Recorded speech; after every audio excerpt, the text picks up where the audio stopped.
Assalamualaikum warahmatullahi wabarakatuh. Selamat pagi teman-teman semua, teman-teman petani porang dimanapun teman-teman berada.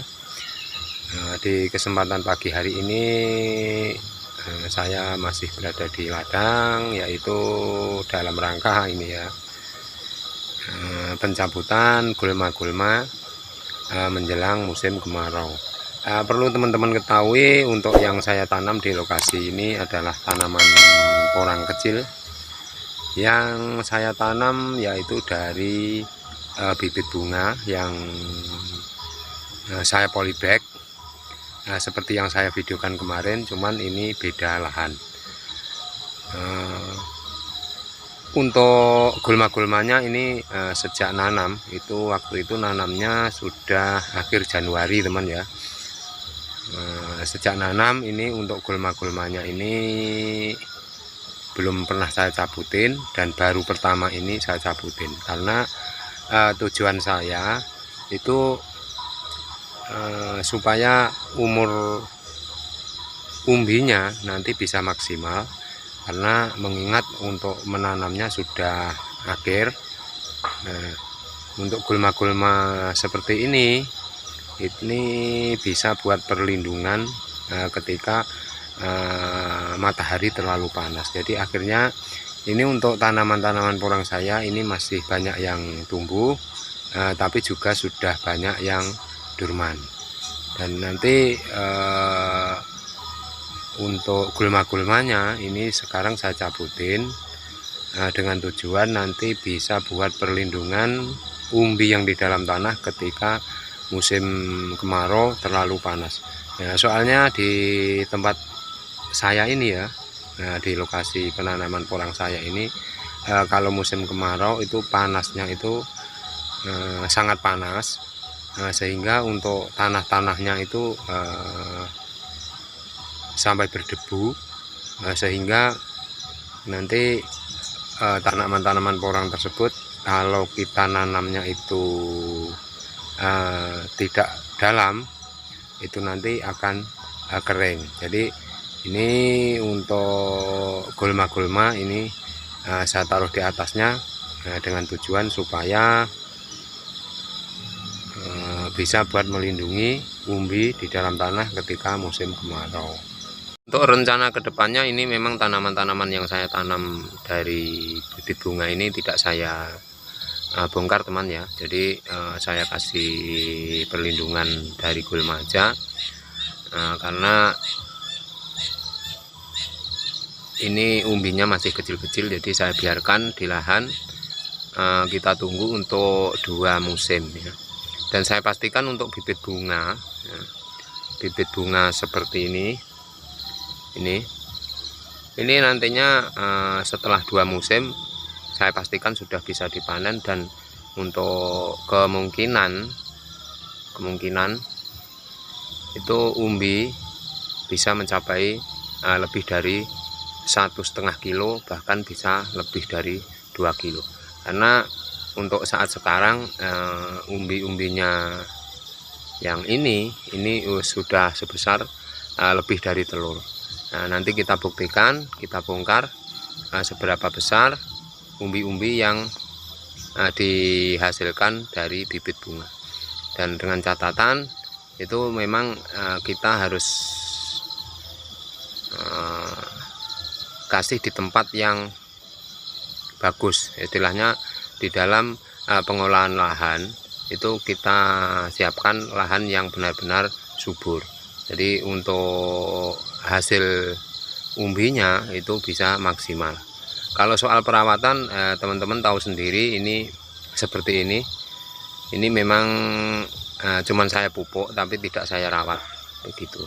Tapi hasilnya setelah saya bongkar, ternyata hasilnya juga sangat maksimal untuk ukuran bibit bunga.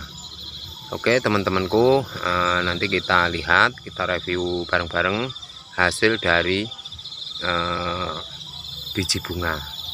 Teman-temanku, ini adalah cara saya ya, cara saya untuk mengasih perlindungan nanti ketika musim kemarau sudah tiba. Dan ini tempat di paritnya ya, jadi tidak di gulutnya. Untuk gulutnya yang ini tempat tanamannya. Kemudian kita kasih untuk rumput-rumputnya ini di selah-selahnya. Seperti ini teman ya, untuk menaruhnya seperti ini saya. Nah, untuk kemungkinan ini gulma-gulma ini sudah tidak tumbuh lagi karena ini sudah mendekati musim kemarau. Kalau kita cabutin rumput ketika masih musim hujan, saya pastikan untuk gulma-gulma ini akan tumbuh lagi. Tapi ini setelah menjelang musim kemarau, ini gulma-gulma tidak akan tumbuh kembali. Nah, karena setelah ini akan kering. Dan ini yang kelihatan tanahnya, ini yang ada umbinya teman.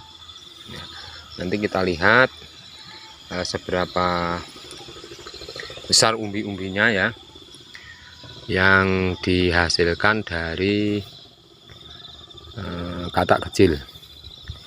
Nah, ini adalah bekas batang ya, nggak kelihatan, ini kecil banget. Ini coba kita gali isinya seberapa.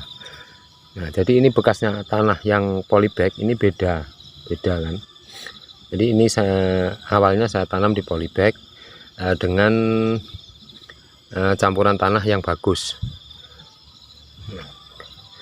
Setelah kita pindah di lahan untuk beberapa bulan, kita lihat hasilnya. Nah, seperti ini teman ya. Nah, hasilnya untuk ukuran bibit bunga sudah lumayan.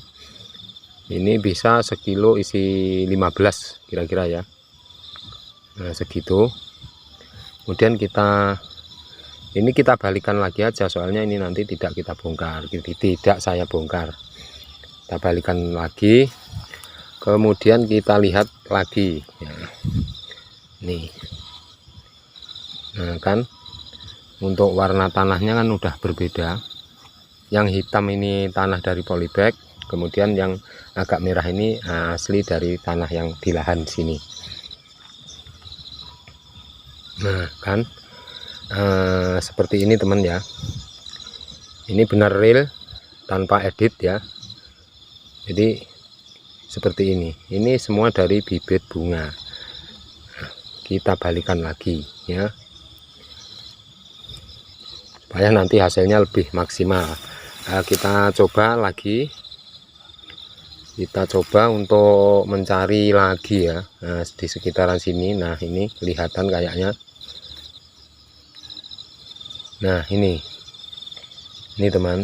Nah, kan hampir rata-rata sebesar telur seperti ini. Dan untuk biasanya, untuk pengalaman-pengalaman yang sudah pernah saya alami, untuk umbi yang sebesar ini bahkan perkembangan atau pertumbuhannya ketika ditanam nanti akan lebih bagus, akan lebih cepat besar dibanding dari bibit katak sedang. Nah, untuk pertumbuhan umbinya cepat. Untuk cara balikinnya ini ya, cuman saya balikin gini aja, kemudian saya uruk gini aja. Nanti ketika tumbuh kita tinggal kasih pupuk, begitu aja. Segitu dulu teman-teman ya. Ini adalah sharing pengalaman saya yang pernah saya alami. Jadi ini sifatnya sharing, dan sekaligus ini memang saya mau mencoba untuk tanaman porang yang tidak saya rawat seperti ini. Cuman saya pupuk, cuman tidak saya rawat begitu. Itu hasilnya bagaimana, ini memang buat percobaan saya ya. Tapi akhirnya setelah di batas usia porang, waktunya musim durman, itu ternyata hasilnya juga maksimal. Apalagi kalau kita rawat dengan sungguh-sungguh, itu justru lebih bagus. Nah, begitu untuk pengalaman-pengalaman yang saya sharingkan pada teman-teman. Mudah-mudahan ini bermanfaat. Ada kurang lebihnya mohon maaf yang sebesar-besarnya. Akhirnya wassalamualaikum warahmatullahi wabarakatuh. Sampai jumpa di video-video yang akan datang.